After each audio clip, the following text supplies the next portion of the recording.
Today we talk about creativity. Here are a few books that really helped me in the creative endeavors that I have partaken in. And, I really think they're going to steer you in the right direction, allow you to develop the skill because creativity, imagination, artistry, it's a muscle and it's something that the more you practice, the better you're going to be. But if you don't have the right approach, it can be difficult. If you don't have the right approach, then it will be very just, it'll be a dead end for you. And I feel like the real solution for your life right now is creativity. If you can find a creative solution, instead of doing what everyone else is doing and expecting a different result, why don't you find your own path? Why don't you find your own way of doing things? And, in essence, that's what we're really all looking for. And hopefully these books guide you to that. It's guided me to that. And yeah, time to share some stuff with you guys. First thing is The Creative Act, A Way of Being by Rick Rubin.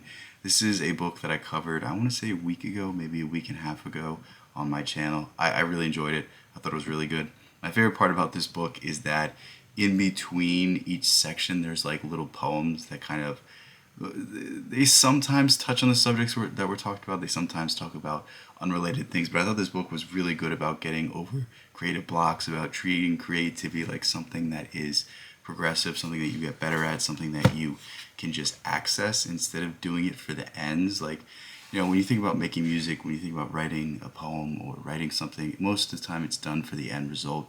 It's done for the things that people will say about you instead of the things that you will say about yourself, the things that you will discover about yourself. And if you create something authentic to you, then that authenticity is going to blend into whatever it is that you did, and other people are going to appreciate it. And even if they didn't, it's a work in progress. It's a development of your skills. It's allowing yourself to express an aspect of yourself that you haven't expressed otherwise. And I really love this book for that reason. It has a lot of ways to kind of get over a creative block. One of my favorite ones that Rick Rubin talks about is your ability to go out into nature, your ability to take your mind off things.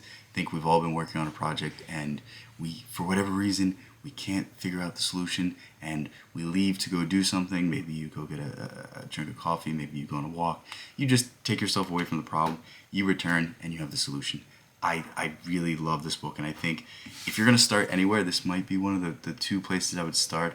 The other book that I would start with is the last one, but on to Osho. This is Osho's creativity. Osho, he's very weird. His style is very out there, and the only way I can describe it is it's a stream of consciousness that is put in the form of a book, and this book is really good at defining creativity as something of God, not of something of this world, and that when you express yourself, you're expressing a higher faculty or a higher essence, and it's really the world speaking through you. And I think all the great artists kind of had a appreciation for this idea. I'm sure Shakespeare said this. I know Emerson said this. I know Nietzsche said this. Jung said this. That there's some essence that is captured through art that is able to carry on anything that we could even hope to imagine. And interestingly enough, he describes art as being like bamboo in that on the outside you are rigid, but on the inside you are hollow and allow the energy to flow through. I think it's a very interesting way of stating it, and he also gives a very interesting way to achieve creative mastery.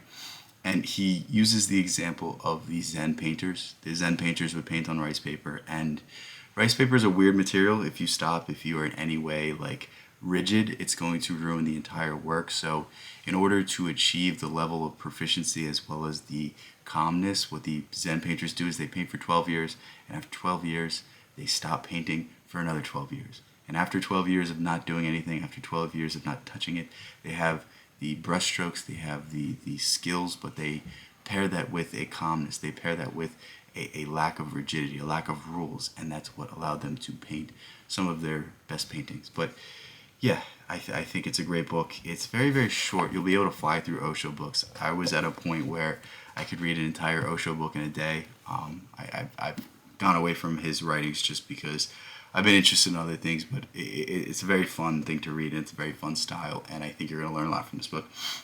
Next thing we have Psycho-Cybernetics. And Psycho-Cybernetics is not often thought of as a book about creativity, but it really is.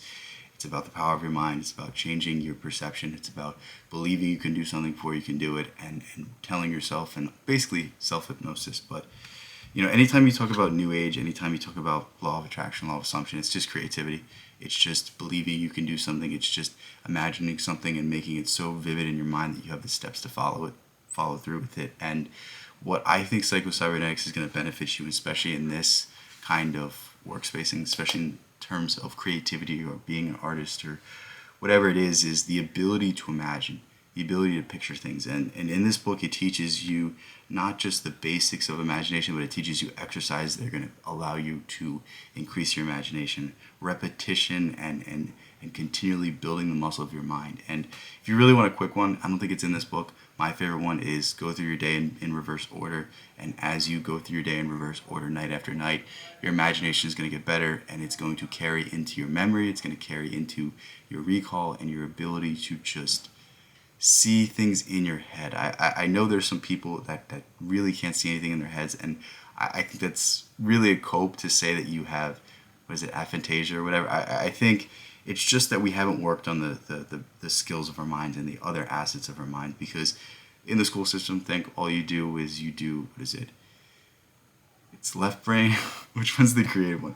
Whatever analytical side of your brain that's remember this, do this, do this, do this, and you don't work on the other side. You don't work on the creative side.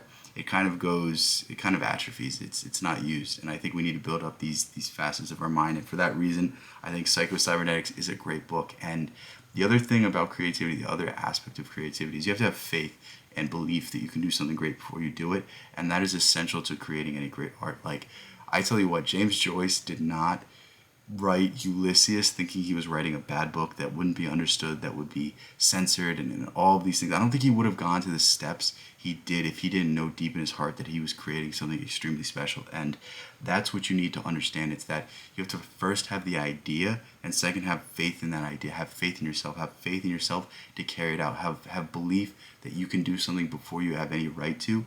And that is the key to creativity. And the ability to imagine and the faith in that imagination are two vital steps that you need to learn. And on to the last book, which is Mastery. This is one of the first books I read on creativity.